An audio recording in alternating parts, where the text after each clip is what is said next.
Hey folks, Kilt-Man here, Kilt-Man at your services with yes another little can of Corona. Who would have thought that such a little thing could cause so much global troubles and strife, and yet tastes so damn good as well. Cheers, folks. Got no whiskey left, you see. That'll do. So, hope you're all doing very well. Now, I've done lots and lots of coverage of Escape from New York.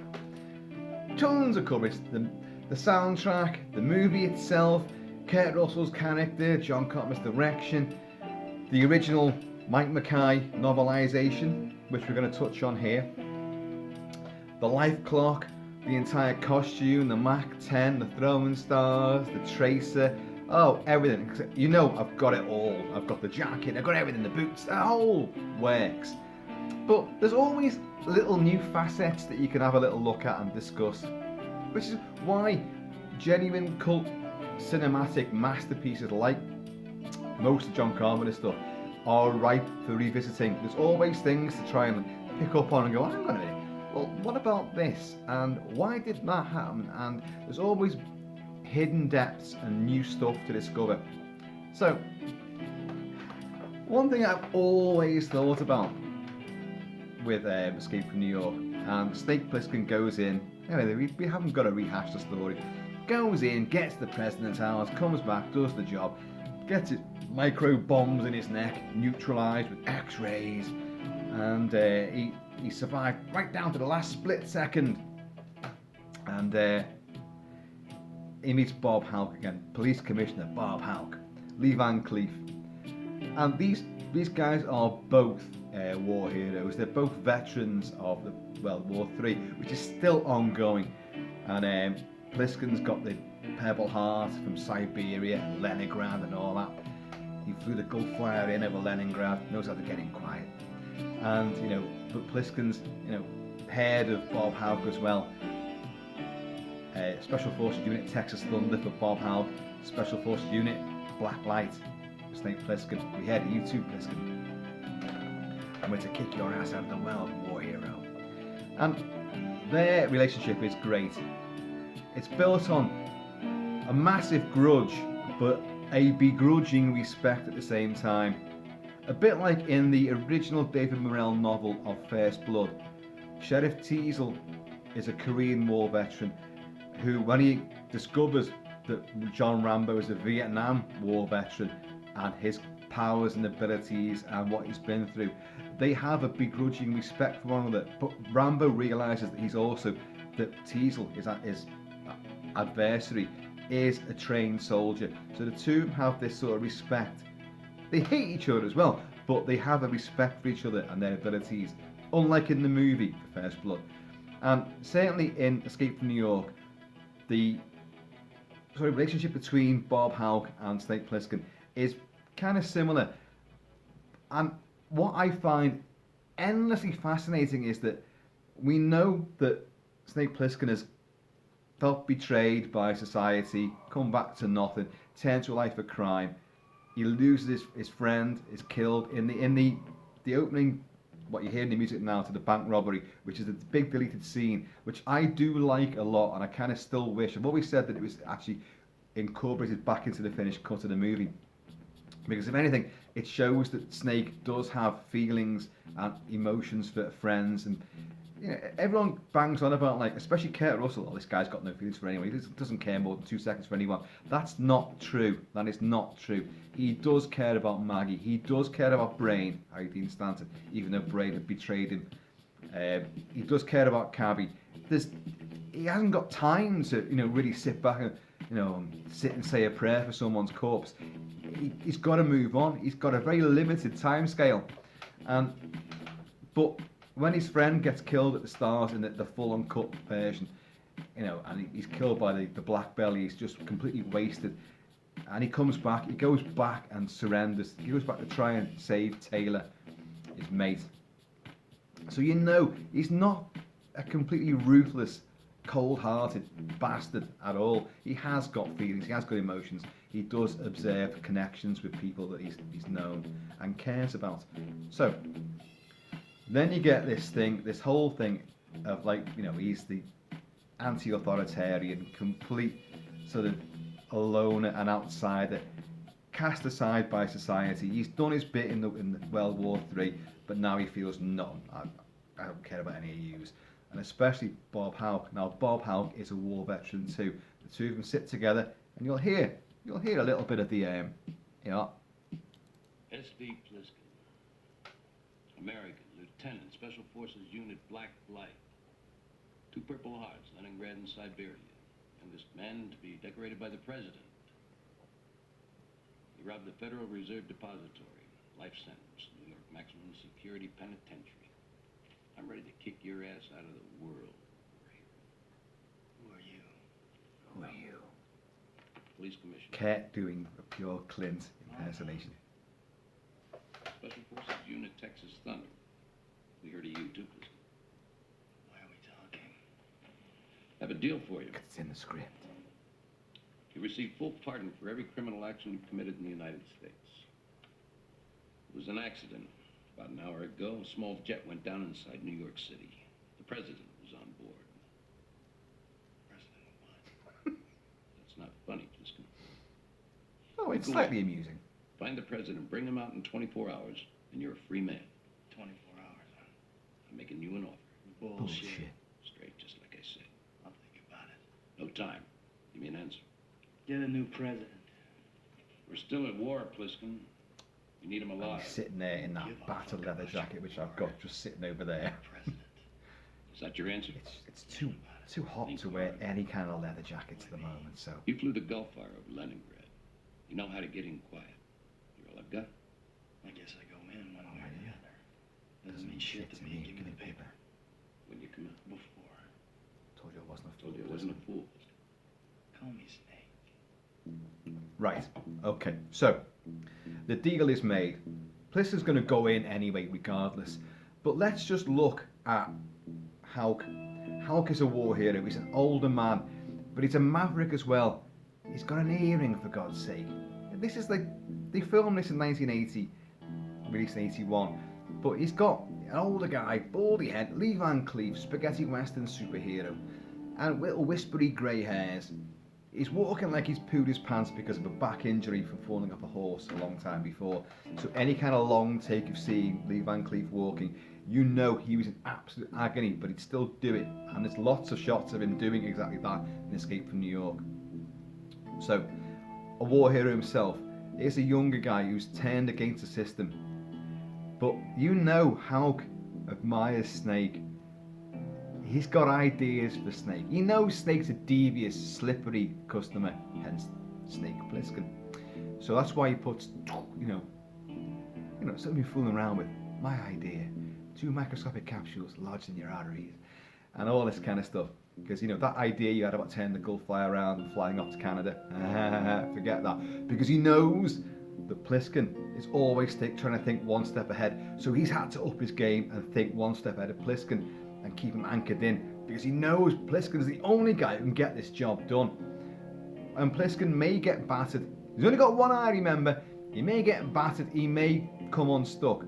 But he's the one guy he knows who's resourceful enough that can do it. He won't send any of his black belly policemen in there, any of his special forces cohorts and operatives. He won't send any of them. No, there's no time for that. This guy's here. We've got him. The Hartford Summit meeting. Shut up, Lee Van Cleef. China and the Soviet Union will Go back home. Now, the president was on his way to the summit when his plane went down. We'll come on to all of this. You know. Stop interrupting me. And he knows he's got this guy. The president's plane's gone down, and as luck would have it, we've got, you know, United States' master criminal, arch felon, you know, super special forces guy, Snake Plissken. Oh, everyone heard you were dead, yeah. Snake Plissken's, oh wow, this guy kicks ass. We got him, and he's gonna go in anyway. So let's use him. Let's use him. But Hauk is thinking again ahead of all of that. Now, in the novelization here by Mike McQuay, which does take it adds a lot more. There's a lot more to Snake's incarceration, and he's going to be castrated at the hands of this horrible guard called Duggan, and Snake manages to outwit Duggan and beat the shit out of him. And then the deal is made. You're going in, you get full presidential pardon if you go in and bring the president out. So you're going in regardless. But a little addition in the book is that Hauk's son is in New York City, New York Maximum Security Penitentiary. His son is there. So you remember in the sequence where Snake is being pursued by the crazies? Oh, what a great sequence. He's met what Kurt Russell's wife, who was his wife at that time, Susan Hubley, in Chock full of Nuts. A nice little in-joke there. And she goes under the floorboards and gets, well, obviously cannibalised by the crazies. Snake goes on the run, climbs out one window, goes up the fire escape, gets over the balcony, smashes a window, pulls a wardrobe across, and a rather weird hand just comes out like this. Like that. A very, very fake hand comes out, and when it's Mach 10, Snake just goes and blows the hand off, and then blows a big circle in the air that clearly, fiberglass, hardwood, very plasterboard, that's the way I'm looking for, very flimsy wall, and then leaps through. Still a great scene. I just wish they changed the sound effect as he leaps through, because the little polystyrene like crunch as he goes through always lets it down. But it's still a great shot. Well, in the book, when that happens and the hand comes around, he blows it off. On the knuckles of that hand is tattooed H-A-U-K, Hauk. That's Hauk's son. So when he comes out at the end, Hauk says to him, he saved the president, but he's doing, a bit of a Texas switch with the cassette that's going to save the world. In the book, and it's a nice touch, Hauk says to him, by the way, did you, and in other words, did you get any news on my son? And Snake knows what he's on about, and he goes, and Snake, again, this is a nice bit of character interplay, which you don't see in the movie, but it's in the book. But you can kind of glean, as I said before, about this sort of, this begrudging respect for one another, that they've got. They may hate each other, but there's something about, they do admire the abilities of each other. They know, they've heard of the track record, and Snake's just gone and proved himself all over again. You can see that, obviously Hauk's not going to go in there and go and try and find his son, but Hauk says, did you find anything out about my son? And Snake lies. He just says, in the book it's described always that there's a pain in his gone eye, the eye that's been poisoned by the gas inside the Siberian War and all that. It's eaten away at his eye, and the pain in his eye is always, it's intense, but he has to fight it back all the time. But it begins to ease a little bit as he starts talking to Hauk at the end of the mission, and he says, he's happy where he is. Don't worry about him. He's happy where he is. And Hauk's kind of okay, all right. And that's a lovely moment in the book. I know the book is not what you see in the movie, but it adds just enough sort of extra bit to make what you see in the movie between those two great actors, Kurt Russell, Lee Van Cleef, and what they don't say to each other, even when they're not looking at each other at that last moment, that last sequence they have together. A lot is conveyed in the silences and the sort of nonchalant, hard-ass looks that they have, their expressions. But top-class actors will bring a lot more to a role than what is written in the script and what many audience members just, the action's finished now, I've got no more popcorn left. Come on, I want to see the words at the end, come up so I can leave. And a lot of people are like that. But Escape from New York and many other cult classics, a lot of which are say by John Carpenter as well.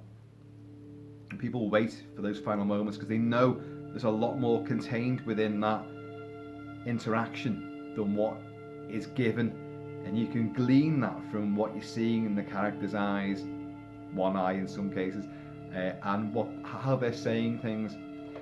So in that moment, in the book, I can see that, although it's not in the film, I can see that sort of begrudged respect for one another. And I'm like, yeah, look, I killed your son basically, but he's happy where he is. Don't worry about him. And the thing is, he was a crazy as well. He's one of the crazies. So Hauk Senior has really sort of bummed out on that one, hasn't he? But let's get back to Hauk. Hauk is also a maverick. The earring, that massive leather and steel studded gauntlet that he wears, the wristband that he wears, heavy metal, punk, gothic, what the fuck is that thing? Looks great, whatever it is. I'd love to get a copy of that, to be honest.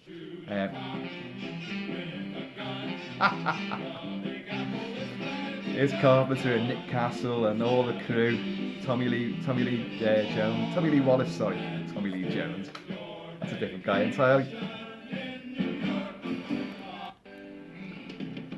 You're Snake Plissken, ain't you? What do you want? What do you want? Nothing. I thought you were dead. Hey, you don't want to walk around down there, Snake. But yeah, so Hauk is a maverick. Hauk has his own agenda. He's Police Commissioner Bob Hauk. He's in charge of, New York Maximum Security Penitentiary. But he arrives by a massive fucking stretch limo when the president's plane. Well, they don't know it's Air Force One at the time. It's just a plane in trouble, a few miles out, heading in, and they're trying to, this is serious. What are you doing here? And so they call in Bob Hauk. What is Bob Hauk's actual job? Yes, police commissioner. He gets away with a lot of. He's got his own scientific team there. He's got lots of things going on. He's got a lot of autonomy himself. He's got missions lined up. And this is what I'm coming to. At the end of the movie, call me Snake. And at the end of it, the name's Plisken. They realise, look, you've done a good job there, Snake. You're still going to kill me? Too tired. Maybe later. Fuck it. Let's just play the bit. You gonna kill me now, Snake? I'm too tired. Maybe later. I've got another deal for you. I want you to think it over while you're resting. I want to give you a job. We'd make one hell of a team, Snake. The name's Plisken. And there's the original end credit music, which is called The Snake Shake, which I love, but it was deemed too upbeat. Right, now let's think about that. I've got another deal for you. I want to give you a job. Make one hell of a team, Snake. What is the job that Hauk has got lined up for Snake Plissken, who's, the arch criminal of the United States? A war hero who saved the US in World War III and then turned against it, and then saved the president, albeit against his will, saves the president and gets a presidential pardon, but then consigns the world to fucking World War III by unravelling the fucking tape, which is going to save the world. Well, dismiss that bit anyway. But what's Bob Hauk's job? What is he got in mind? Bob Hauk is sort of like a Treadwell from Jason Bourne universe. It's a shadow. He's got a shadowy organisation within an organisation in an already fascist police state. So what is that job? And we make one hell of a team, Snake. Well, they would. They clearly would. I would love to have seen how that was going to transpire. What missions, what job did he have lined up for a one-eyed, battered war hero turned outlaw? They weren't going to be sort of, highbrow, save the world things, were they? No. Don't go thinking that. Hauk is not like that. Hauk is quite clearly, he's a maverick. He's a renegade in his own right. And that's why he respects and kind of admires Snake, because Snake's done the things which Bob Hauk wishes he could. They've both served their country. They've both run afoul of it. but they've gone, their paths have gone in completely different directions. Whereas Hauk kind of went with the flow. I was obviously an officer, I've got all these skills and experience, I'll take this job, I'll do this, yeah. But you know, I'm learning about how this government works and what's happening, and I don't like it, but I like the money and I like the kudos and the power I've got, and I'm making some good contacts. I can get things going that I want to do. And then Snake comes along. Yeah, now we're cooking with napalm, because me with my ideas, Snake, and the fact that he's expendable as well, we can use him. He's perfect for me, perfect recruit. He's a Jason Bourne type character, an assassin, a spy, a commando. He can go in, he can do all this sort of stuff. He's the guy that I need that can get the job done. And you can see where this is another great thing about John Carpenter. John Carpenter co-wrote this with Nick Castle. Nick Castle, who is Michael Myers, the Shape, in the first Halloween, and briefly in Halloween 2018 as well. Briefly. Now, they wrote this, and in this kind of genre movie, this was like sequel baiting, wasn't it? You know, it could have gone a different way.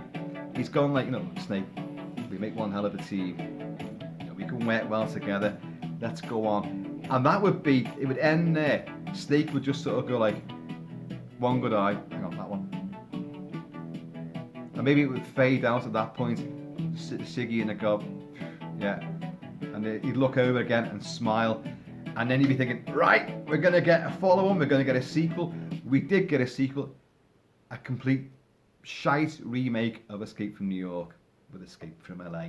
And it hasn't, you know, it's not gone the route that any of us wanted it to take at all. Because quite clearly, I've said it before many times, Carpenter and Kurt Russell only bowed down to, you know, fan pressure to make Escape from LA. It was never meant to happen. So in the where would you go with it? What they're going to do is they just took the piss and spoofed up and made a parody of the first movie. It's got elements to enjoy in it. It's got Kurt Russell with hair extensions on. They are the hair extensions. His hair did not grow long enough for that, so they had to put extensions in. But anyway, so it was like in any other movie that would have been the key to like usher in a sequel. This film's successful, makes money, and we've given, there's a stepping stone to go onwards. These two are going to pair up and we're going to have ongoing missions. But what does Carpenter and Nick Castle do? They completely subvert that, which is pure Carpenter. Carpenter is anti-authoritarian. He goes against the establishment. Every time he goes with the establishment, he gets fucked over. The Thing. A masterpiece, I know. How many videos have I done on The Thing? But, of course, because he's working with Universal and the film flops, whoa, that was it. Oh my God. Now we all know, the world knows what a classic it is. But at the time, no. So Carpenter, you know, look, Universal shafted me, and I'm not working with the big boys again. I like to be independent. He's very anti-authoritarian. So they go against the grain. What would be, and it's not, I genuinely think this was like a piss take on their part. Had to give you a job. So the audience is going like, yeah, we're gonna get more of this. But Carpenter's already thinking, no, you're not. No, you're not, because my snake's gonna go. My snake's gonna go down a different road. And no, the name's Plisken, and he limps off like and unravels the tape, consigns the world to oblivion, or so you think. And it's brilliant. But as I say, Hauk is a very interesting character. Snake is an unparalleledly brilliant character. And the two of them working together with massive sort of begrudged respect for one another, but lots of antipathy as well, and sort of animosity going on. It could really work, but they chose not to. Just thought it was interesting, like, how would that go? How would that play out if it had gone down a different road and Snake had joined ranks with Hauk? Would he ever trust him? Would he forever have bombs implanted into him? Will he be given like a fucking dose of the flu or a bit of corona? Oh, all cute for your jabs. I don't like needles. Let's go, Pliskin. But it is. It's an intriguing prospect. And Escape from New York is going on to just new generations are exploring it and loving it. The soundtrack is unparalleled and it's still a complete influential classic. Escape from LA has its fans, certainly. Kurt Russell, as I've said, may be getting on. He's definitely getting on, but he could still come back and play Snake Plissken again in a final movie, a third movie. There was the talk of Wyatt Russell, his son, playing him, and yeah, but Wyatt Russell's kind of like he's losing a fair bit on top from an early age, isn't he? Although he might have a bit of, well, certainly in the past he's had sort of longish hair, and he does have a look of his father, but he's not Kurt Russell. He's Wyatt Russell, and he's not as good. So to see him stepping into his father's boots, his father's alpine stars, high points, I don't know. I was initially thought that would be great, but no, I don't want anyone else to play Snake Plissken other than Kurt Russell. And Kurt Russell, while he's still able to do it, and he could, the older Plisken could still work.